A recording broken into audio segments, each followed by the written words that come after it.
ಆಕಾಶ ನದಿ ಬಯಲು ಪುಸ್ತಕಕ್ಕೆ ಸುಂದರವಾದ ಬೆನ್ನುಡಿಯನ್ನು ಬರೆದಿರುವ ಮತ್ತು ಯಾವಾಗಲೂ ಹೊಸ ತಲೆಮಾರಿನ ಕವಿಗಳಿಗೆ ಮಾರ್ಗದರ್ಶಕರಾಗಿರುವ ಶ್ರೀಯುತ OL ನಾಗಭೂಷಣ ಸ್ವಾಮಿ ಸರ್ ನಮ್ಮೆಲ್ಲರನ್ನು ಉದ್ದೇಶಿಸಿ ಮಾತನಾಡಬೇಕಂತ ಕೇಳ್ಕೊಳ್ತೀನಿ. ನಮಸ್ಕಾರ. ನಾನು ಇಷ್ಟು ಬೇಗ ಮಾತಾಡಬೇಕಾಗತ್ತೆ ಅಂತ ಅಂದ್ಕೊಂಡಿರಲಿಲ್ಲ.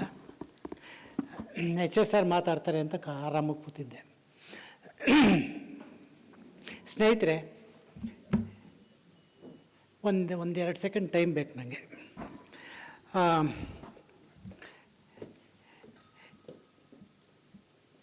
ಮೊದಲು ನಾನು ಚೈತ್ರ ಅವರಿಗೆ ಥ್ಯಾಂಕ್ಸ್ ಹೇಳಬೇಕು.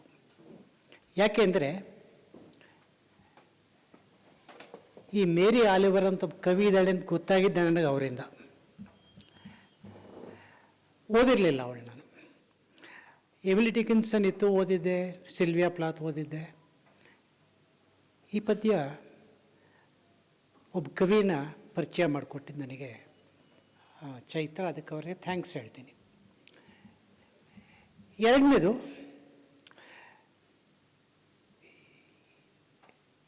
ಈ ಕವಿ ಒಂಥರ ಬಹಳ ಏನು ಹೇಳೋಣ, 35ನೇ ಇಸ್ವಿಯಲ್ಲಿ ಹುಟ್ಟಿದವಳು, 2019 ಸತ್ತೋದ್ಲು. ತುಂಬ ಕುತೂಹಲ ಹುಟ್ಟಿಸೋ ಕವಿ. ಒಹಾಯೋ ಅಂತ ಒಂದು ಪ್ರಾಂತ್ಯ ಇದೆಯಲ್ಲ, ಅಲ್ಲಿದ್ಲಂತೆ.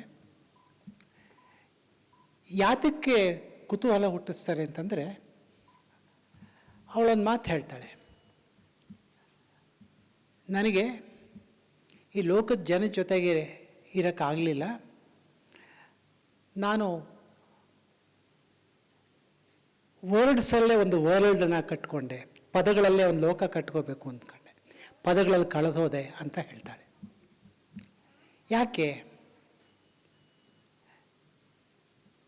ಅವಳಿಗೆ ತುಂಬ ಚಿಕ್ಕ ವಯಸ್ಸಿನಲ್ಲೇ ಒಂದು ಆಘಾತ ತರುವಂಥ ಎಕ್ಸ್ಪೀರಿಯನ್ಸ್ ಆಗಿತ್ತಂತೆ. ಆಕೆ ಮೇಲೆ ದೌರ್ಜನ್ಯ ಆಗಿರುತ್ತೆ ಫ್ಯಾಮಿಲಿಯವರಿಂದಲೇ. ಪೂರ್ತಿ ಓದೋದಲ್ಲೇ ಮುಳು ಹೋಗ್ತಾಳೆ. 25 ವರ್ಷ ಮುಂಚೆ ಹುಟ್ಟಿದವರು.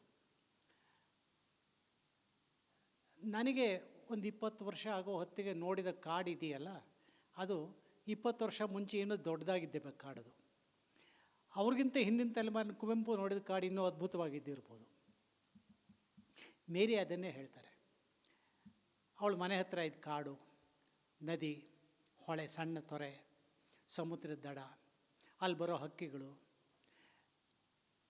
ಚಳಿಗಾಲದಲ್ಲಿ ಬೀಳೋ ಹಿಮ, ಅದರ ಮೇಲೆ ಓಡಾಡೋ ನರಿ, ನಾಯಿಗಳು ಅಟ್ಟಿಸ್ಕೊಂಡು ಹೋಗೋದು, ಹೆಜ್ಜೆ ಗುರುತು, ಎಷ್ಟೊಂದು ಡೀಟೇಲ್ಸನ್ನು ನೋಡ್ತಾಳೆ ಅಂದರೆ, ಹೌದಲ್ಲ ನಮಗೂ ಇದೆಲ್ಲ ಕಂಡಿತ್ತು, ನೋಡೇ ಇರಲಿಲ್ವಲ್ಲ ಅನ್ಸೋ ಹಾಗೆ. ಇದರಲ್ಲಿ ನಾಯಿ ಹೆಜ್ಜೆ ಗುರುತು ಹಿಂಗೆ ಕಾಣ್ತಾವೆ. ಹೌದು, ನಾವು ಗಮನಿಸೇ ಇರಲ್ಲ ನಾಯಿ ಹೆಜ್ಜೆ ಗುರುತನ್ನ. ಏಡಿ ಹಿಂಗೆ ಕಾಣುತ್ತೆ, ಮೀನು ಇಷ್ಟು ಥರ ಇದ್ದಾವೆ ಅಂತ ತನ್ನ ಸುತ್ತಲ ಲೋಕನ ತುಂಬ ಸೂಕ್ಷ್ಮವಾಗಿ ನೋಡಿ ನೋಡಿ ನೋಡಿ ಆ ನೋಡಿದ್ದನ್ನು ಕೂಡ ನಮಗೆ ದಾಟಿಸೋ ಹಾಗೆ ಬರೋದ್ಲಲ್ಲ, ಅದು. ಈ ಕವಿ ಒಂದು ವಿಚಿತ್ರ ಅಭ್ಯಾಸ ಇತ್ತು ಅಂತ ಹೇಳ್ಕೊಡ್ತಾಳೆ. ಯಾವಾಗಲೂ ಒಂದು ನೋಟ್ಬುಕ್ ಇಟ್ಕೊಂಡಿರೋಳಂತೆ. ನೋಟ್ಬುಕ್ ಅಂದರೆ ಒಂದು ಅಂಗೈ ಆಗಲದ ಹಾಳೆಗಳನ್ನ ಕೂಡಿಸಿ ಅವಳೇ ಹೊಲ್ಕೊಂಡು ಮಾಡಿದ ಪುಸ್ತಕ. ಎಲ್ಲಿ ಹೋದರೂ ಜೇಬಲ್ಲಿ ಇಟ್ಕೊಂಡು ಹೋಗೋಳು ಅದನ್ನು. ಎಲ್ಲಿ ಹೋದರು ಅಂತಂದರೆ, ಅಮೇರಿಕಾಗೆ ಹೋಗಿದ್ದವ್ರಿಗೆ ಗೊತ್ತು. ಈಗಲೇ ಅದು ನಿರ್ಜನವಾದ ಪ್ರದೇಶ ಅಂತ ಅನಿಸುತ್ತೆ. 30ನೇ ಇಸ್ವಿಲಿ ಇನ್ನೂ ಹೆಂಗಿರ್ಬೋದು ಕಲ್ಪಿಸ್ಕೊಳ್ಳೋದು ಕಷ್ಟ. ಜನಸಂಖ್ಯೆ ಇಂಡಿಯಾಕ್ಕಿಂತಲೂ ಕಾಲ್ವಾಗ, ವಿಸ್ತಾರ ಇಂಡಿಯಾಕ್ಕಿಂತಲೂ 3ರಷ್ಟು. ಅಂಥ ಕಡೆ ಇವಳು ಒಂದು ನೋಟ್ಬುಕ್ ಹಿಡ್ಕೊಂಡು ನಿಧಾನಕ್ಕೆ ವಾಕ್ ಮಾಡ್ಕೊಂಡು ಹೋಗೋಳಂತೆ. ಅವಳು ವಾಕ್ ಮಾಡೋದನ್ನು ಕುರಿತು ಒಂದು ಕಥೆ ಕೂಡ ಇದೆ, ಅವಳೇ ಹೇಳ್ಕೊತಾಳೆ ಅದನ್ನು. ಶುರು ಮಾಡಿದಾಗ ವಾಕ್ ಫಾಸ್ಟಾಗಿರೋದು, ಆಮೇಲೆ ನೋಡ್ತಾ ನೋಡ್ತಾ ವಾಕ್ ಮಾಡೋದು ನಿಧಾನ ಆಗೋದು, ಆಮೇಲೆ ಕೊನೆ ನಿಂತೇ ಹೋಗೋದು. ಅಲ್ಲೇನೋ ಕಂಡಿದ್ದನ್ನು ಬರ್ಕೊಳ್ಳಾಳಂತೆ. ಏನು ಕಂಡ್ರು ಏನು ಅನಿಸಿದ್ರು ತಕ್ಷಣ ಬರ್ಕೋಬೇಕು ಅಂತ ಇವಳು ಅಭ್ಯಾಸ. ಅದನ್ನು ಆಕೆ ತುಂಬ ಚೆನ್ನಾಗಿ ಹೇಳ್ತಾರೆ. ಕವಿಗಳಾದವ್ರು ಇಂಥ ಒಂದು ನೋಟ್ಬುಕ್ ಇಟ್ಕೋಬೇಕು. ನನ್ನ ಹತ್ರ ಒಂದು ರಾಶಿ ನೋಟ್ಬುಕ್ಗಳಿವೆ. ಅದೇನು ನಾನು ಪೂರ್ಣ ವಾಕ್ಯ ಬರ್ಕೊಳ್ಳಲ್ಲ, ಅದು ನೋಡಿದಾಗ ಏನೋ ಅನ್ನಿಸ್ತಲ್ಲ ಅದು ಬರ್ಕತೀನಿ. ಯಾತಕ್ಕೆ ಬೇಕು ಅಂದರೆ ಅದು ನೆನಪು ಮಾಡ್ಕೊಳಕ್ಕಲ್ಲ, ಆ ಪದ ನೋಡಿದ ತಕ್ಷಣ ಆ ಮೊಮೆಂಟಲ್ಲಿ ನನಗೇನೋ ಅದು ಫೀಲಿಂಗು ಮತ್ತೆ ನನಗೆ ಬರಬೇಕು. ಆ ಭಾವನೆ ನೆನಪಿಟ್ಕೊಳಕ್ಕೆ ಬರೀತೀನಿ. ಆ ಭಯ ಅಂತ ಒಂದು ಅಕ್ಷರ ಇರ್ಬೋದು, ಒಂದು ಪದ ಇರ್ಬೋದು, ಎಂಥದ್ದು ಇರ್ಬೋದು, ಸಣ್ಣ ಸಣ್ಣ ತುಂಡುಗಳು. ಆಮೇಲೆ ಅದನ್ನು ನನ್ನ ಮಾತಲ್ಲಿ ಹೇಗೆ ಹೇಳಲಿ, ನನಗಾದ ಎಕ್ಸ್ಪೀರಿಯನ್ಸ್ನ ಹೆಂಗೆ ಹೇಳ್ಕೊಳ್ಳಿ ಅಂತ ಯೋಚನೆ ಮಾಡ್ತೀನಿ, ಬರೀತೀನಿ. ಈಕೆ ಓದಿದ್ಲು ಅಂತ ಸಿಕ್ಕಾಪಟ್ಟೆ ಓದ್ತಿದ್ಲು. ಹಂಗೆ ಓದ್ತಾ ಇದ್ದಿಂದಲೇ ಒಂಟಿತನೂ ಇತ್ತು ಅಂತ ಕಾಣುತ್ತೆ. ಬಹುಶಃ ಯಾರು ತುಂಬ ಓದ್ತಾರೋ ಆ ಓದುವವರಿಗೆ ಒಂದು ಕಾರಣ ಒಂಟಿತನವೇ ಆಗಿರುತ್ತೆ, ತಮ್ಮದೇ ಒಂದು ಲೋಕ ಕಟ್ಕೋಬೇಕು ಅಂತ. ಇವಳು ಒಂದು ಮಾತು ಹೇಳ್ತಾಳೆ, ಈ ಗಿದ್ಯಾತ್ಮ ಎಲ್ಲ ಸರಿ, ಆಧ್ಯಾತ್ಮ ಬೇಕಾದ್ರೆ ಲೋಕದಲ್ಲೇ ಬದುಕಬೇಕು, ಆದರೆ ಲೋಕ ಹೆಂಗಿದೆ ಅಂತ ಕಾಣ್ಬೇಕಾದ್ರೆ ಆಧ್ಯಾತ್ಮನೂ ಬೇಕು, ಅದು ಬಿಟ್ಟು ಇದಿಲ್ಲ, ಇದು ಬಿಟ್ಟು ಅದಿಲ್ಲ ಅಂತ ಹೇಳ್ತಾಳೆ. ಈ ಲೋಕದಲ್ಲಿ ಬೇಜಾರಾಯಿತು, ನನ್ನ ಲೋಕ ಕಟ್ಕೋಬೇಕು ಅಂತ ಏನು ಮಾಡಲಿ? ಕೀಟ್ಸನ್ ಓದ್ತಾಳೆ, ರೂಮಿನ್ ಓದ್ತಾಳೆ, ವಾಲ್ಟ್ ವಿಟ್ಮನ್ ಓದ್ತಾಳೆ. ಆಗಿನ ಕಾಲದ ಎಲ್ಲ ಪ್ರಸಿದ್ಧ ಕವಿಗಳನ್ನ ಓದಿ ಓದಿ ಓದಿ ತನ್ನೊಳಗೆ ಮಾಡ್ಕೋತಾಳೆ. ಆಮೇಲೆ ಈ ಮಾತನ್ನು ಹೇಗೆ ಹೇಳಿದರೆ ಜನಕ್ಕೆ ಅಥವಾ ನನಗೇನೆ ಅದು ನಿಜ ಅನಿಸುತ್ತೆ. ಇಲ್ಲಿ ಒಂದು ಮಾತನ್ನು ನಾನು ಹೇಳಲೇಬೇಕು. ನಮ್ಮಲ್ಲಿ ಬಹಳ ಜನ ಪದ್ಯ ಬರೆಯೋರು ಏನು ಮಾಡ್ತಾರೆ ಅಂದರೆ, ತಮಗನ್ಸಿದ್ದು ನೀನು ಹೇಳ್ಕೊಂಬಿಟ್ರೆ ಸಾಕು ಅಂತ ಅನ್ಕೋತಾರೆ. ನಿನಗನ್ಸಿದ್ದು ನಾನೇನಪ್ಪ ಮಾಡಲಿ ಅಂತ ಕೇಳಿದ್ರೆ ಉತ್ತರ ಇಲ್ಲ ಅದಕ್ಕೆ. ಪದ್ಯದಲ್ಲಿ ಬರುವ ನಾನು ಅನ್ನೋದು ಕವಿ ಅಲ್ಲ, ಪ್ರತಿಯೊಬ್ಬ ಓದುಗರು ಕೂಡ ನನಗೆ ಇದಾಯಿತು ಅನ್ಸೋ ಹಂಗೆ ಪದ್ಯ ಬರಬೇಕು. ಈ ಮೇರಿ ಆಲಿವರ್ಗೆ ನಾಯಿ ಮರಿ ಹಿಂಗೆ ಕಾಣಲಿಲ್ಲ, ಏಡಿ ಹೀಗೆ ಕಾಣಲಿಲ್ಲ, ಮೀನು ಹೀಗೆ ಕಾಣಲಿಲ್ಲ, ನನಗೆ ಕಾಣ್ತಾ ಇದೆ ಅಂತ ಅನ್ನಿಸ್ಬೇಕು ಓದೋರಿಗೆ. ಹಂಗೆ ಮಾಡಬೇಕಾದ್ರೆ ಭಾಷೆನ ಏನೋ ಮಾಡಬೇಕು, ಅದು ಏನು ಮಾಡಬೇಕು ಅಂತ ಗೊತ್ತಿಲ್ಲ, ಒಂದು ಸಾರ್ತಿಗಂತೂ ಆಗಲ್ಲ. ಅದಕ್ಕೆ ಅವಳು ಹೇಳ್ತಾಳೆ, ಕವಿಗಳಾದವರು ಬರೆಯೋದಕ್ಕಿಂತ ಹೆಚ್ಚಾಗಿ ತಿದ್ದನೇ ಇರಬೇಕು. 1000 ಸಾರ್ತಿ ತಿದ್ದಿದ ಮೇಲೆ ಅದು ಚೆನ್ನಾಗಿ ಆಗ್ಬೋದು ಅಥವಾ ಆಗದೇನೂ ಇರ್ಬೋದು. ಕವಿಗಳಾಗೋರಿಗೆ ಬರೆಯೋದು ಎಷ್ಟು ಮುಖ್ಯನೋ ಬರೆದಿದ್ದನ್ನು ಬೇಡ ಅಂತ ಬಿಸಾಕೋದು ಅಷ್ಟೇ ಮುಖ್ಯ ಅಂತಾಳೆ. ಬರಿತೀನಿ, ಹಿಂಗೆ ಹೇಳ್ತೀನಿ, ಹಿಂಗಲ್ಲ, ಮತ್ತೊಂದು ಹೇಳ್ತೀನಿ, ತಿದ್ತೀನಿ. ಅವಳು ಹೇಳ್ತಾಳೆ, ಅದು ನನಗೆ ಕೇಳಿಸ್ಬೇಕು, ಕಾಣಿಸ್ಬೇಕು, ಫೀಲಿಂಗ್ ಕೊಡಬೇಕು. ಇದನ್ನು ಇನ್ಯಾರೋ ಬೇರೆಯವರು ಹೇಳಿದಾರಲ್ಲ ಅದು ಹಾಕ್ಕೊಡ್ದು, ನನಗೆ ಅನಿಸಿದ್ದಾಗಬೇಕು. ಬಟ್ ನನಗೆ ಅನಿಸಿದ್ದು ಮಾತ್ರ ಅಲ್ಲ, ಓದೋರ್ಗೂ ಅದು ನಿಜ ಅನ್ನಿಸ್ಬೇಕು ಅನ್ನೋ ಥರದಲ್ಲಿ ಮಾತಿನಲ್ಲೇ ಒಂದು ಲೋಕನ ಕಟ್ಕೊಂಡವಳು ಅವಳು. ಅವಳ ಲೋಕದಲ್ಲಿ ಏನಿದೆ ಅಂತಂದರೆ, ಮೊದಲನೇದು, ಯಾರು ಓದಿದರೂ ಅರ್ಥ ಆಗುವಂಥ ಕವಿತೆ ಇದೆ. ಓದಿದೆ ಕಂಚೂರು ಕಷ್ಟ ಕೊಡಲ್ಲ, ಒಂದು ಚಿತ್ರ ಕಣ್ಣಿಗೆ ಬರುತ್ತೆ, ಒಂದು ಫೀಲಿಂಗ್ ಬರುತ್ತೆ, ಬ್ಯೂಟಿಫುಲ್ ಆಗಿದೆ ಅನಿಸುತ್ತೆ.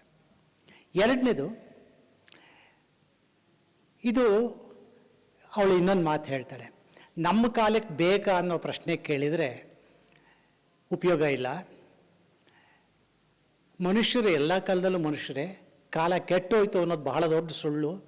ಕಾಲ ಯಾವಾಗಲೂ ಹಾಗೆ ಇರುತ್ತೆ, ನಾವು ನೋಡೋ ರೀತಿ ಬದಲಾಗ್ತಿರುತ್ತೆ ಅಷ್ಟೇ. ಪ್ರೀತಿ, ದುಃಖ, ಸಾವು, ಬೇಜಾರು, ಸಂತೋಷ ಇವೆಲ್ಲರೂ ಎಲ್ಲ ಮನುಷ್ಯರಿಗೂ ಎಲ್ಲ ಕಾಲದಲ್ಲೂ ಇತ್ತಲ್ವ, ಅದನ್ನು ಯಾಕೆ ಹೇಳಬಾರ್ದು? ಆವಾಗ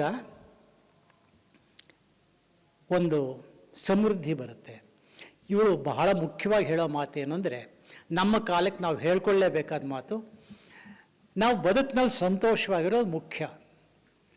ಈಗ ನಾವು ಎಂಥ ಕಾಲದಲ್ಲಿ ಬದುಕ್ತಾ ಇದ್ದೀವಿ ಅಂತಂದರೆ, ಸಂತೋಷ ಪಡೋದು ಅಪರಾಧ ಅನ್ನೋ ಕಾಲದಲ್ಲಿ ಇದ್ದೀವಿ.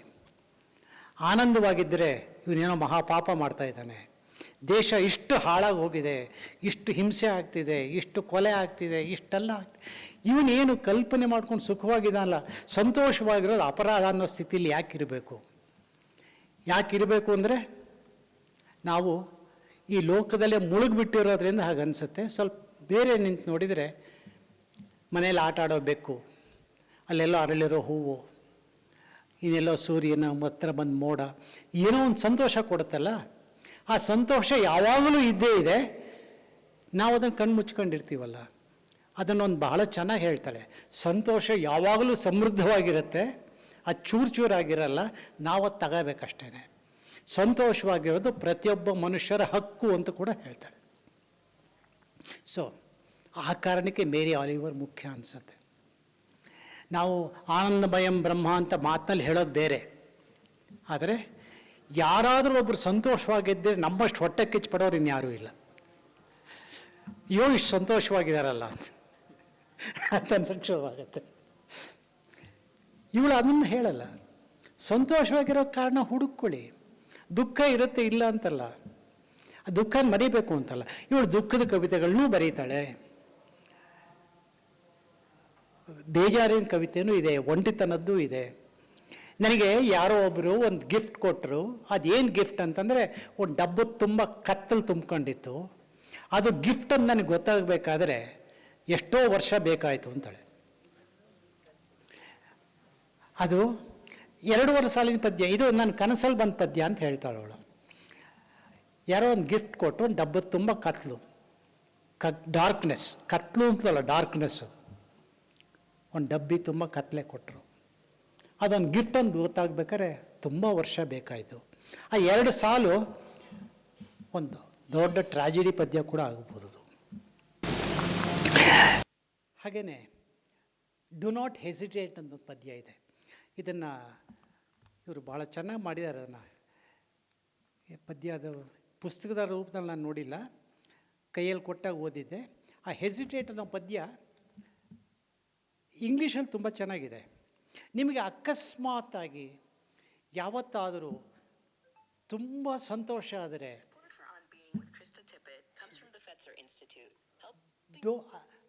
ಯಾವತ್ತಾದ್ರೂ ಅಕಸ್ಮಾತ್ ತುಂಬ ಸಂತೋಷ ಆದರೆ ಹೆಸಿಟೇಟ್ ಮಾಡಬೇಡಿ. ಯಾಕೆ ಹೆಸಿಟೇಟ್ ಮಾಡಬೇಡಿ ಅಂದರೆ, ನಾವು ತುಂಬ ಜನಗಳನ್ನು ಕೊಂದಿದ್ದೇವೆ, ತುಂಬ ದೇಶಗಳನ್ನ ಹಾಳು ಮಾಡಿದ್ದೇವೆ, ತುಂಬ ದುಃಖಗಳನ್ನು ನಮ್ಮ ಮೈ ಮೇಲೆ ಎಳ್ಕೊಂಡಿದ್ದೇವೆ. ಅಂಥದ್ರಲ್ಲೂ ಅಕಸ್ಮಾತ್ ಸಂತೋಷ ಆಗುತ್ತೆ ಅಂದರೆ ಸಂತೋಷ ಪಡೋಕ್ಕೆ ಹಿಂಜರಿಯಲೇಬೇಡಿ ಅಂತ ಹೇಳ್ತಾರೆ. ಸೊ ಇದು ಒಂದು ಬಹಳ ಆರೋಗ್ಯದ ಸಂಗತಿ ಇರ್ಬೋದು. ಆನಂತರ ಈ ಕವಿ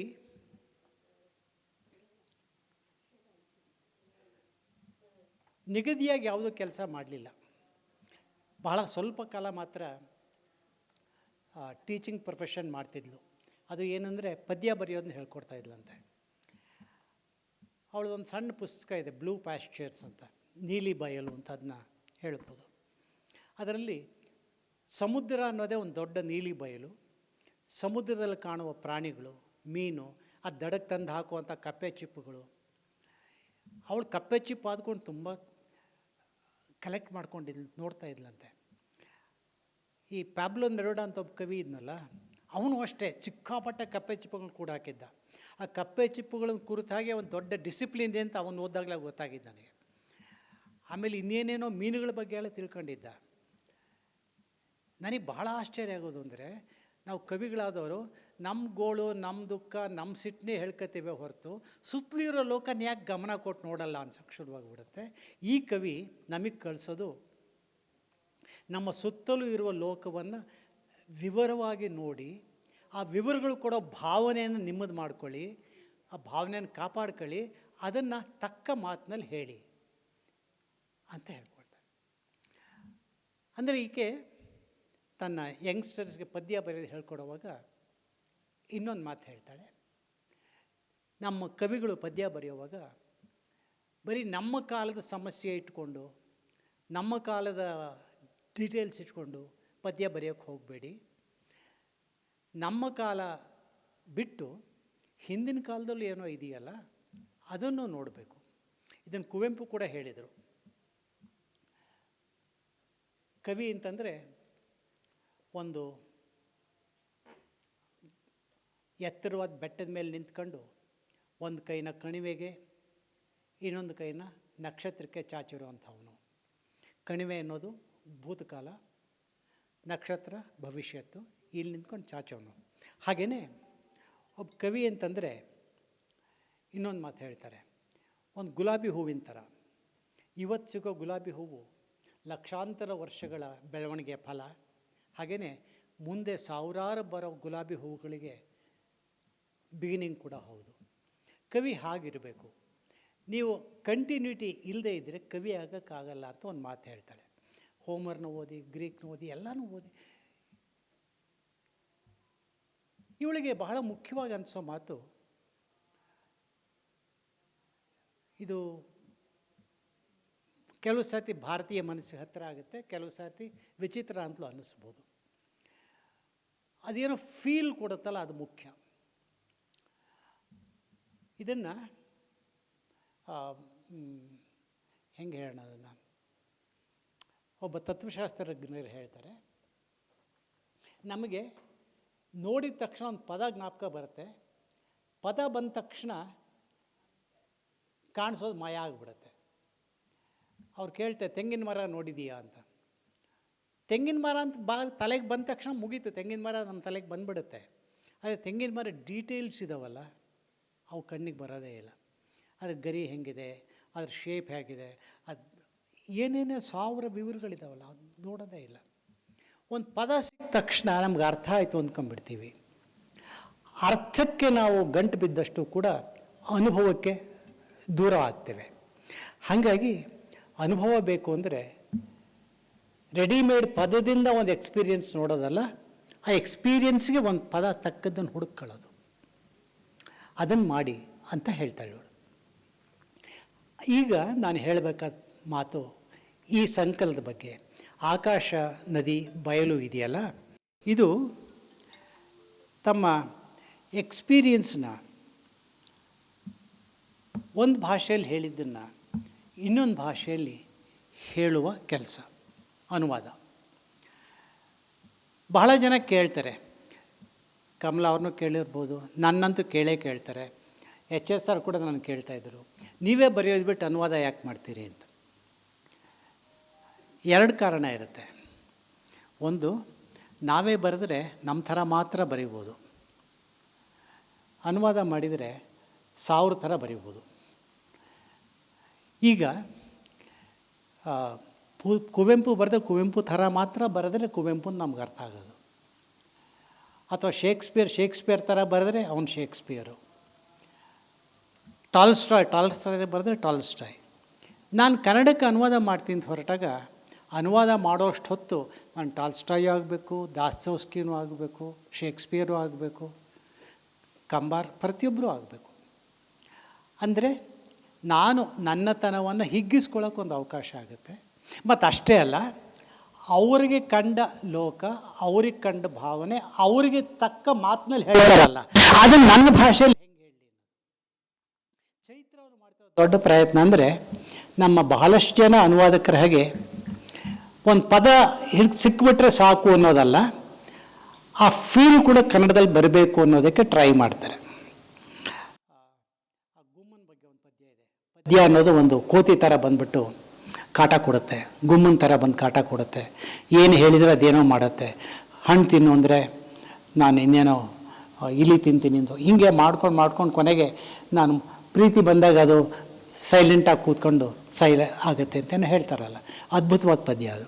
ಆ ಪದ್ಯ ಓದ್ತಿದ್ರೆ ಪದ್ಯನ ಕೋತಿಗೆ ಯಾಕೆ ಹೋಲಿಸಿದ್ರು, ಗುಮ್ಮನಿಗೆ ಯಾಕೆ ಹೋಲಿಸಿದ್ರು ಅಂತ ಗೊತ್ತಾಗತ್ತೆ. ಅನುವಾದ ಮಾಡುವ ನಾವು ಗಮನಿಸಬೇಕಾದ ಮಾತೇನು ಅಂದರೆ, ನಾವು ಯಾವುದೋ ಭಾಷೆಯಲ್ಲಿ ಏನೋ ಓದ್ತೀವಿ, ಓದಿದಾಗ ಭಾಷೆ ಅರ್ಥ ಆಗುತ್ತೆ, ಅಲ್ಲಿ ಹೆಂಗಿದೆಯೋ ಹಾಗೆ ಬರೋದು ಉಪಯೋಗ ಇಲ್ಲ. ಅನುವಾದ ಅಂದರೆ ಬದಲಾವಣೆನೇ ಅನುವಾದ. ಬದಲಾಯಿಸ್ಕೊಂಡ್ರೆ ಅನುವಾದ ಆಗಕ್ಕೆ ಸಾಧ್ಯನೇ ಇಲ್ಲ. ನಾನು ಹೇಳ್ತಿರೋ ಮಾತು ನೀವು ಒಬ್ಬೊಬ್ಬರು ನಿಮಗೆ ಬೇಕಾದಂಗೆ ಅನುವಾದ ಮಾಡ್ಕೋತಾ ಇರ್ತೀರಿ. ಎಲ್ಲ ತಿಳುವಳಿಕೆಯೂ ಅನುವಾದವೇನೆ. ಬದಲಾಗದೇ ಇದ್ದರೆ ಅರ್ಥ ಕೂಡ ಬೆಳೆಯೋದೇ ಇಲ್ಲ. ಚೈತ್ರ ಅವರು ಹಾಗೆ ಒಂದು ಕನ್ನಡಕ್ಕೆ ಈ ಥರ ಒಬ್ಬ ನಿಸರ್ಗದ ಕವಿ ಅಂತ ತರೋ ಪ್ರಯತ್ನ. ನಿಸರ್ಗದ ಕವಿ ಅಂತ ಯಾಕಂದರೆ, ನಮ್ಮಲ್ಲಿ ಅಷ್ಟಾದಶ ವರ್ಣನೆಗಳು ಅಂತ ಹೇಳ್ತಾರಲ್ಲ ಹಳಗನ್ನಡ, ಅದ್ರಲ್ಲಿ ಬರೋ ನಿಸರ್ಗದ ವರ್ಣನೆ ಬೇರೆ. ಸಮುದ್ರನೇ ನೋಡಿದೆ ಸಮುದ್ರ ವರ್ಣನೆ ಮಾಡಿದ ಕವಿಗಳಿದ್ದಾರೆ. ಸಮುದ್ರದಲ್ಲಿ ತಾವರೆ ಹೂವಿತ್ತು ಅಂದವರು ಇದ್ದಾರೆ. ಸಮುದ್ರದಲ್ಲಿ ತಿಮಿಂಗಲ ಹಿಂಗೆ ಏನೇನೋ ಹೇಳ್ಕೊಂಡು ಹೋಗ್ತಾರೆ. ಸಮುದ್ರದಲ್ಲಿ ಮೊಸಳೆ ಇತ್ತು ಅಂತಾರೆ. ಇಂಪಾಸಿಬಲ್ ಇದ್ದಾರೆ ಅಂತ ಕವಿಗಳು ಕನ್ನಡದಲ್ಲೂ ಇದ್ದಾರೆ. ಅದು ಬಿಟ್ಟರೆ ಹೂವು, ನಕ್ಷತ್ರ ಅಂತ ಬರೆಯೋರು ಇದ್ದಾರೆ. ಆದರೆ ನಿಸರ್ಗದ ವಿವರಗಳನ್ನು ಹಿಡಿದು ಆ ವಿವರಗಳ ಸೂಕ್ಷ್ಮದಲ್ಲಿ ನಿಸರ್ಗನ ತೋರಿಸುವ ಅನುಭವಿಸಾಗ ಮಾಡೋ ಕವಿಗಳು ಬಹಳ ಕಡಿಮೆ. ಕನ್ನಡದಲ್ಲಂತೂ ಬಹಳ ಅಪರೂಪ. ಅಂಥ ಒಂದು ಕೊರತೆಯನ್ನು ಈ ಮೇರಿ ಆಲಿವರ್ ಪದ್ಯದ ಅನುವಾದದ ಮುಖಾಂತರ ತುಂಬಿಕೊಡ್ತಾರೆ. ಎರಡನೇ ಮಾತು ಅನುವಾದಕ್ಕೆ ಸಂಬಂಧಪಟ್ಟಿದ್ದೇನು ಅಂದರೆ, ನಮ್ಮಲ್ಲಿ ದೊಡ್ಡ ತಪ್ಪು, ನಾನು ಕನ್ನಡದಲ್ಲೇ ಇಷ್ಟೊತ್ತು ಮಾತಾಡ್ತಿದ್ರು, ಕನ್ನಡದಲ್ಲೇ ನೀವು ಕೇಳ್ತಾ ಇದ್ರು, ಎಲ್ಲರೂ ಒಂದೇ ಥರ ನನ್ನ ಮಾತನ್ನ ಅರ್ಥ ಮಾಡ್ಕೊಂಡಿರಲ್ಲ. ನೀವು ಅದನ್ನ ಇನ್ನೊಬ್ಬರಿಗೆ ಹೇಳಕ್ಕೆ ಹೋದ್ರೆ ಬೇರೆ ನಿಮ್ಮ ಥರದಲ್ಲೇ ಹೇಳಿರ್ತೀರಿ. ಕನ್ನಡದಲ್ಲಿ ಮಾತಾಡಿದ್ದು ಕನ್ನಡದಲ್ಲೇ ಎಲ್ಲರಿಗೂ ಒಂದೇ ಥರ ಅರ್ಥ ಆಗಲ್ಲ ಅಂದರೆ, ಇನ್ನೊಂದು ಭಾಷೆಯಲ್ಲಿ ಇರೋದು ನಮಗೆ ಎಲ್ಲರಿಗೂ ಒಂದೇ ಥರ ಅರ್ಥ ಆಗುತ್ತೆ ಅಂತ ಯಾಕೆ ಅಂದ್ಕೋಬೇಕು? ನಮಗೆ ಅರ್ಥ ಆಗಿದ್ದು, ನಮಗೆ ಸಿಕ್ಕಿದ್ದು ನಮ್ಮ ಭಾಷೆಯಲ್ಲಿ ನಾವು ಹೇಳ್ತೀವಿ. ಸೊ ಅನುವಾದ ವಿಮರ್ಶೆ ಎಷ್ಟು ಕಷ್ಟ ಅಂತಂದರೆ, ಪ್ರತಿಯೊಬ್ಬರೂ ಕೂಡ ಅವರಿಗೆ ಸಿಗುವ ಭಾಷೆಯಲ್ಲಿ ಅವರಿಗೆ ಸಿಕ್ಕ ಅನುಭವನ, ಅವರಿಗೆ ಸಿಕ್ಕ ಅರ್ಥವನ್ನು ದಾಟ್ಸೋಕ್ಕೆ ಪ್ರಯತ್ನ ಪಡ್ತಾರೆ. ಹಾಗಾಗಿ ಅನುವಾದ ಯಾವತ್ತೂ ಕೂಡ ಒಂದು ಥರದಲ್ಲಿ ಫೇಲ್ಯೂರ್, ಯಾವತ್ತೂ ಕೂಡ ಇನ್ನೊಂದು ಥರದಲ್ಲಿ ದೊಡ್ಡ ಚಾಲೆಂಜ್. ನನ್ನದೆಲ್ಲ ಎಕ್ಸ್ಪೀರಿಯನ್ಸ್ ನಂದಾಗಬೇಕು, ನನ್ನ ಭಾಷೆಯಲ್ಲಿ ಕೊಡಬೇಕು, ಚಾಲೆಂಜ್. ಅದು ನನಗೆ ಅರ್ಥ ಆಗಿದ್ದಕ್ಕಿಂತ ಜಾಸ್ತಿ ಅಲ್ಲಿರ್ಬೋದು, ಗೊತ್ತಿಲ್ಲ. ಅಲ್ಲಿರೋದೇನು ಬಿಡಬಾರ್ದು, ಆದರೆ ಬದಲಾಯಿಸಲೇಬೇಕು. ಬದಲಾಯಿಸದೇ ಇದ್ದರೆ ಅದು ನಂದಾಗೋದು ಸಾಧ್ಯ ಇಲ್ಲ. ಇದು ಒಂದು ವಿಚಿತ್ರವಾದ ಕಷ್ಟದ ಸಂಗತಿ. ಆಮೇಲೆ ಸ್ನೇಹಿತರೆ, ಅನುವಾದ ಚೆನ್ನಾಗಿದ್ದರೆ ನೀವು ಯಾರೂ ಕೂಡ ಚೈತ್ರ ಅವ್ರನ್ನ ಹೊಗಳಲ್ಲ, ಮೇರಿ ಆಲಿವರ್ನ ಹೊಗಳ್ತೀರಿ. ಚೆನ್ನಾಗಿಲ್ಲದೆ ಇದ್ದರೆ ಚೈತ್ರ ಅವ್ರನ್ನ ಬೈತೀರಿ. ಸೊ ಅನುವಾದಕರು ಯಾವತ್ತೂ ಕೂಡ ಹೊಗಳಿಕೆಗೆ ಪಾತ್ರರಾಗೋದಿಲ್ಲ. ಹಾಗಾಗಿ ಅನುವಾದ ಮಾಡೋದು ಯಾವತ್ತೂ ಒಂಥರ ನಮ್ಮ ಅಹಂಕಾರವನ್ನು ಕಳೆದುಕೊಳ್ಳುವ ದೊಡ್ಡ ಆಧ್ಯಾತ್ಮಿಕ ತಪಸ್ಸು.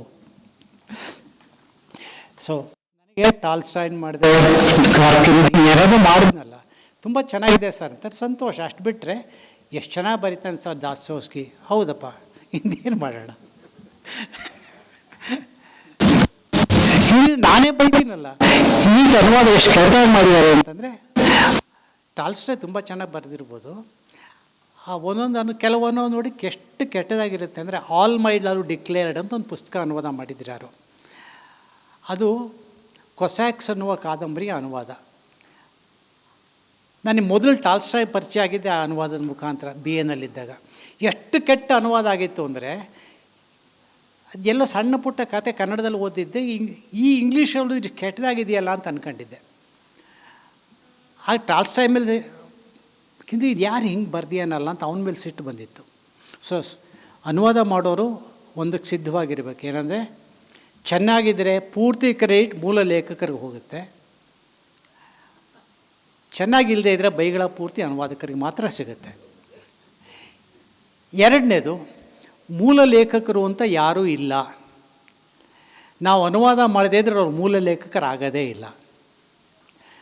ನೀವು ಮೇರಿ ಆಲಿವರ್ನ ಬರೆದಿದ್ದರಿಂದ ಇದು ಅನುವಾದ, ಅವಳು ಮೂಲ ಲೇಖಕಿ ಅಂತರಾದರು. ಇಲ್ದಿದ್ರೆ ಕನ್ನಡದವ್ರು ಮೇರಿ ಆಲಿವರ್ ಮೂಲ ಲೇಖಕಿ ಅಂತ ಯಾರಿಗೆ ಗೊತ್ತಾಗ್ತಿತ್ತು? ಸೊ ಮೂಲ ಲೇಖಕಿನ ಸೃಷ್ಟಿ ಮಾಡೋದು ಅನುವಾದಕರೇನೆ.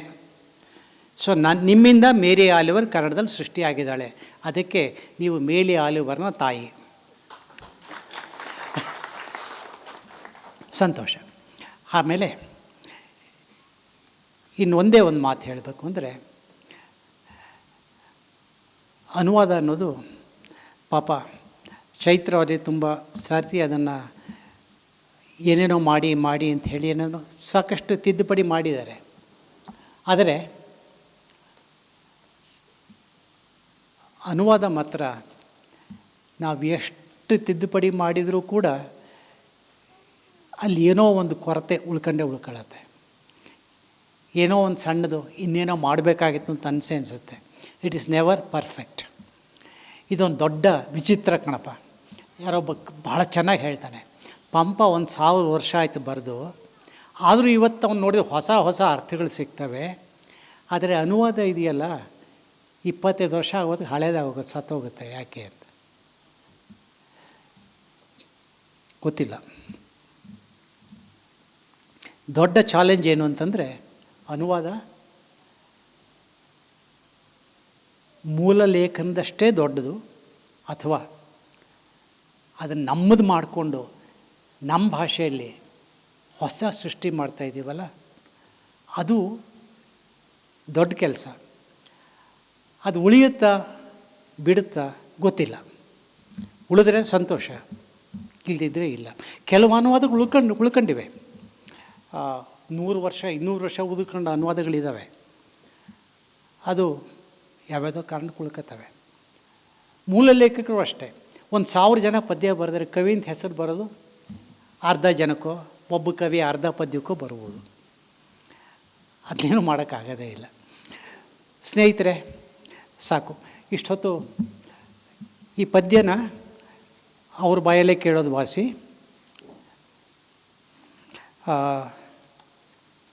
ಆ ಪದ್ಯ ಹುಡುಕ್ತೆ ಸಿಗಲಿಲ್ಲ, ಓದೋಣ ಅಂತ ಅಂದ್ಕೊಂಡೆ. ಅದಿದೆಯಲ್ಲಮ್ಮ, ಗುಮ್ಮ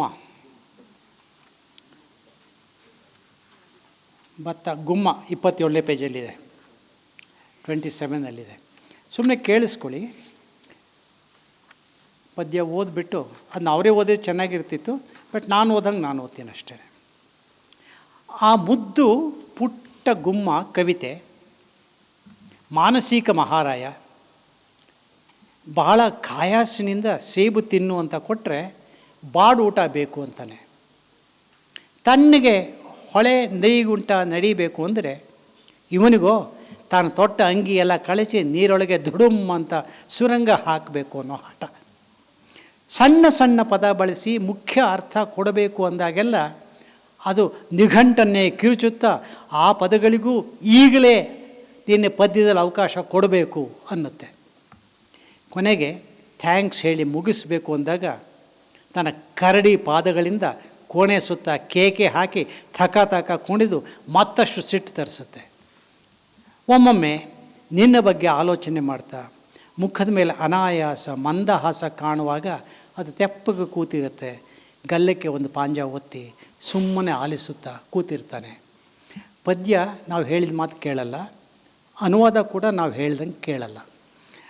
ಅದು ಎಷ್ಟು ಸಲ ತಿದ್ದಾನೇ ಇರ್ತೀವಿ, ಅದು ಆಗ್ತಾನೇ ಇರುತ್ತೆ. ಆಮೇಲೆ ಕೊನೆ ಮಾತು, ಈ ಮೇರಿ ಆಲಿವರ್ ಬಗ್ಗೆ. ಆಕೆ ಜೀವನದಲ್ಲಿ ಕಷ್ಟ ಅನುಭವಿಸಿದ್ಲು, ಹೌದು. ಹಾಗೆಯೇ ಆಕೆ ತನ್ನ ಸಂಗಾತಿ ಕ್ಲಾರಾ ಅಂತ ಒಬ್ಬಳಿದ್ಲು, ಆಕೆ ಜೊತೆಗೆ ಬದುಕಿದ್ಲು, ಮದುವೆ ಆಗಲಿಲ್ಲ. ಆಕೆ ಸತ್ತೋದಾಗ ಭಾಳ ದುಃಖ ಅನುಭವಿಸ್ತಾಳೆ.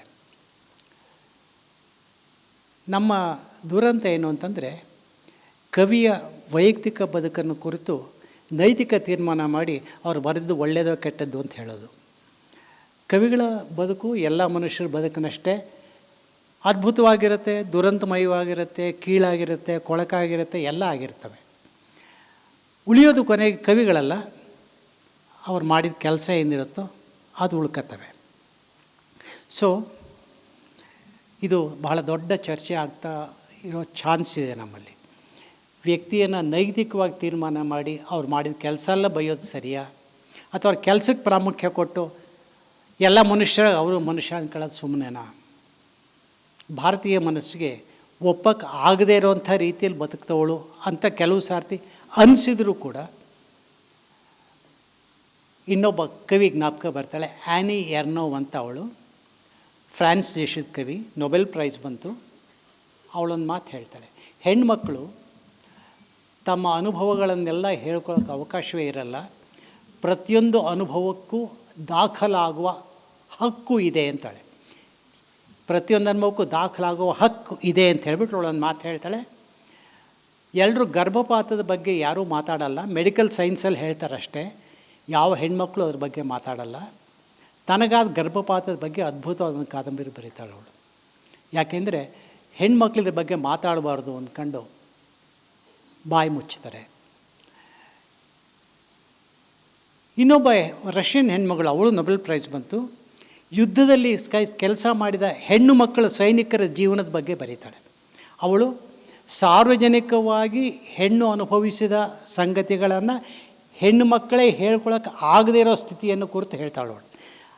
ಇವಳು ಒಬ್ಬ ಹುಡುಗಿಯಾಗಿ ಅವಳನ್ನು ಮಾತಾಡಿಸಿದಾಗ ಏನು ಹೇಳ್ಕೊಂಡ್ರದು.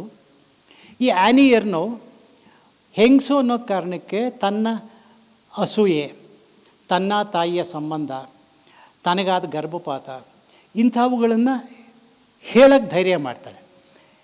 ಹೆಣ್ಣನ್ನು ಬಿಟ್ಟರೆ ಬೇರೆ ಹೇಳಕ್ಕೆ ಸಾಧ್ಯವೇ ಇಲ್ಲ ಅನ್ನೋ ಥರದ್ದು. ಅವ್ರನ್ನ ನಾವು ನೈತಿಕವಾದ ದೃಷ್ಟಿಯಿಂದ ನೋಡೋಕ್ಕಿಂತಲೂ ಹ್ಯೂಮನ್ ಎಕ್ಸ್ಪೀರಿಯನ್ಸ್ ಅಂತ ನೋಡಿದರೆ, ಅದಕ್ಕೆ ಒಂದು ಬಹಳ ಮುಖ್ಯವಾದ ಮಾತೇನು ಅಂದರೆ, ಇದು ಆಧ್ಯಾತ್ಮನೂ ಹೌದು, ಸಾಮಾಜಿಕ ವಿಮರ್ಶೆಯೂ ಹೌದು. ಏನು ಅಂದರೆ, ನಮಗಾದ ಅನುಭವನ ಹೇಳಿಕೊಳ್ಳುವ ಧೈರ್ಯ, ಅನುಭವ ದಾಖಲಿಸುವ ಒಂದು ಹಕ್ಕು ಸಿಗಬೇಕು ಅನ್ನೋದಕ್ಕೆ ಆ್ಯನಿ ಎರ್ನೌ ಥರ, ಸ್ವೆಟ್ಲಾ ಥರ, ಈ ಮೇರಿ ಆಲಿವರ್ ಕೂಡ ಒಬ್ಬ ಮುಖ್ಯ ಲೇಖಕಿ. ಇವಳ ಜೊತೆಗೆ ಇನ್ನೊಬ್ಬ ಕವಿ ಸ್ವಲ್ಪ ಇದ್ರಲ್ಲ, ಯಾರು, ಎಮಿಲಿ ಡಿಕಿನ್ಸನ್, ಸಿಲ್ವಿಯಾ ಪ್ಲಾತ್, ಅವರು ಕೂಡ ಬಹಳ ವಿಚಿತ್ರವಾದ ಅನುಭವಗಳನ್ನು ಹೇಳ್ಕೊಳ್ಳೋರು. ಚೈತ್ರ ಅವರಿಂದ ಸ್ವಲ್ಪ ಧೈರ್ಯ ಮಾಡಿ ತಮಗೆ ಸ್ವಲ್ಪ ಹೊರಗಿನದು ಅಂತ ಅನ್ನಿಸಬಹುದಾದ ಎಕ್ಸ್ಪೀರಿಯನ್ಸ್ ಕೊಡುವ ಸಿಲ್ವಿಯಾ ಪ್ಲಾತ್ನೂ ಎಮಿಲಿ ಡಿಕಿನ್ಸನ್ನೂ ಕನ್ನಡಕ್ಕೆ ತಂದರೆ ತುಂಬ ಚೆನ್ನಾಗಿರುತ್ತೆ. ಅವರು ಅನುವಾದ ಮಾಡಲಿ, ಇನ್ನೂ ಹೆಚ್ಚು ಮಾಡಲಿ. ಅನುವಾದ ಮಾಡೋದರಿಂದ ಅವರ ಕವಿತೆಗಳಿಗೂ ಕೂಡ ಹೊಸ ಶಕ್ತಿ ಬರುತ್ತೆ ಅಂತ ಅಂದ್ಕೊಂಡಿದ್ದೀನಿ. ಇಲ್ಲಿ ಎಷ್ಟು ಜನ ಕಾವ್ಯ ಓದ್ತಿರೋ ನನಗೆ ಗೊತ್ತಿಲ್ಲ, ಆದರೆ ಕಾವ್ಯ ಓದುವವರು ಓದಿ.